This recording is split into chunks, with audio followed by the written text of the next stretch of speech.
خبر شامل کرتے ہیں اسلام آباد سے۔ مسلم لیگ کاف حلقہ پی پی نتی کے صدر بلال بابر کھوکھر فیملی کے ہمراہ عمرہ کی سعادت حاصل کرنے کے بعد وطن واپس پہنچ گئے۔ اسلام آباد ایئرپورٹ پر ان کے عزیز و اقارب نے انہیں گرمجوشی سے ویلکم کیا۔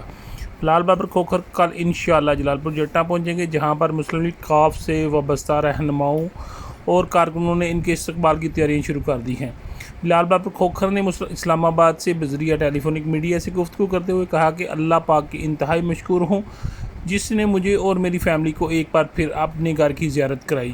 ان کا کہنا تھا کہ ان سے کوئی شک نہیں کہ وہاں جاتا وہی ہے جسے سرکار بلاتے ہیں۔ ہم دعا گو ہیں کہ اللہ پاک ہر مسلمان کو اپنے گھر کی زیارت نصیب فرمائے اور نبی رحمت صلی اللہ علیہ وسلم کی زیارت نصیب فرمائے۔ انہوں نے کہا کہ انشاءاللہ کل واپس جلال پور جٹا آ کر نئے سرے سے سیاسی سرگرمیوں کا آغاز کروں گا۔